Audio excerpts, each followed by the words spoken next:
Hello kids. Welcome to the Open the Eyelids channel. Today, I have brought a very beautiful and thrilling story from the country of Egypt. This story will teach us how to face the difficulties in life with wisdom and courage. So, let's begin this amazing journey of storytelling. Do you know who I am going to tell you a story about? A merchant named Mahmud. He was from Egypt. He traveled to unknown lands and traded all kinds of goods. Once, he decided to travel to a far-off land. He bought many valuable items, gathered some servants, bid farewell to his family, and set off with his caravan. Mahmud traveled from one place to another and finally reached a city whose name he had never heard before. After his long journey, he decided to rest there. He stayed at an inn with his servants. While he was eating, a stranger approached him and said, "O merchant, you seem unfamiliar with the customs of this place, so it seems you have come from very far away. What are the customs of this city?" Mahmud asked. The stranger replied, "I'll tell you. In our city, every merchant who arrives here must present a valuable gift to the king. In return, the king invites the merchant to his palace to play a game of chess." What could Mahmud do now? He had no choice but to visit the king. So, he chose his finest clothes, prepared gifts on a golden tray, and headed to the palace. The king accepted the gifts and asked the merchant where he had come from, what goods he traded, and where he had traveled. Mahmud answered everything honestly. After listening, the king said, "Come to my palace tonight, and we will play a game of chess." That evening, Mahmud went to the palace. The king, with the chessboard ready, was waiting for him. "These are my conditions, merchant," the king said. "I have a well-trained cat. It can balance 7 burning candles on its tail all night.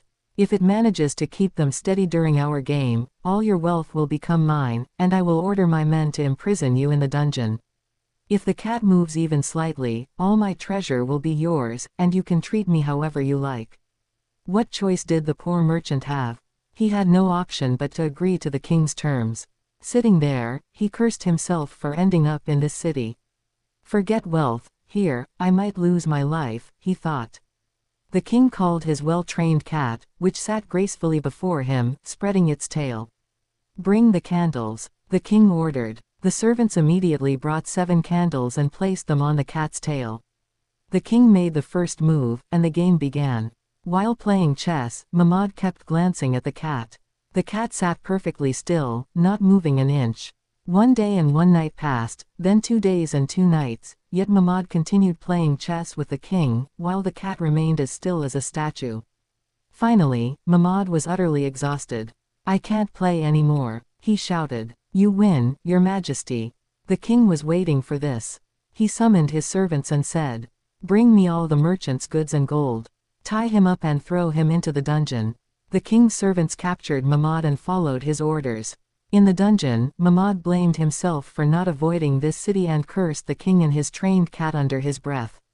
Now let us leave Mahmud in the dungeon and talk about his wife, Zarniyaar. Zarniyaar, waiting at home, was worried because her husband hadn't returned or sent any news. "Perhaps something terrible has happened to him," she thought. Finally, one day, one of Mahmud's servants returned, his face covered in dust, and his clothes torn. He ran to her and said, "Madam, madam, a king from a far-off land has imprisoned the master and taken all his wealth and gold. I barely escaped with my life.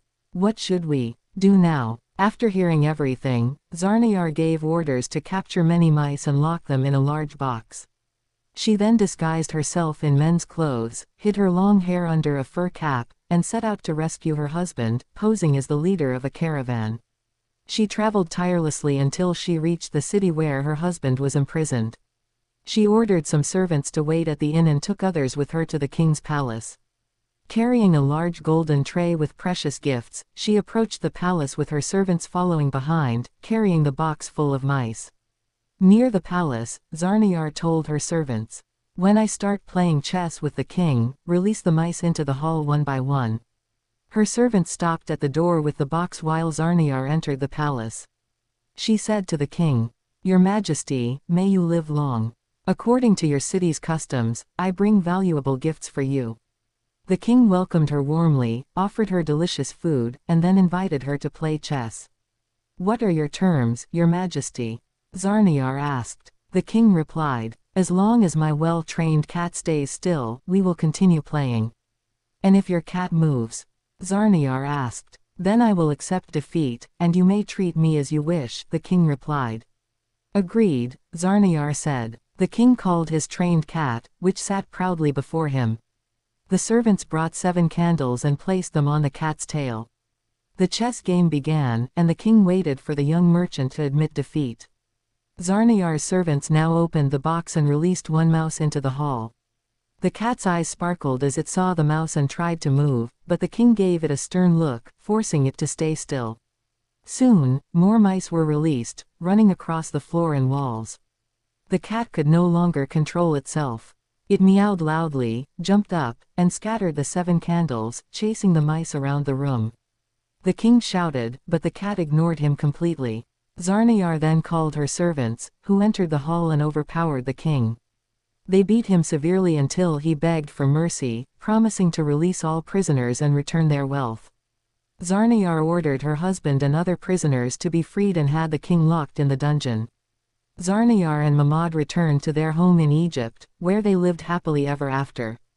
3 apples fell from the sky, one for me, one for the storyteller, and one for the listeners. So, kids, how did you like today's story? I hope you learned a lot from it. If you enjoyed this story, don't forget to like, subscribe to the Open the Eyelids channel, and share it with your friends. And yes, always remember to respect and serve your parents. Only by honoring and caring for them can we achieve true success in life. See you in the next story. Until then, stay happy and healthy. Thank you.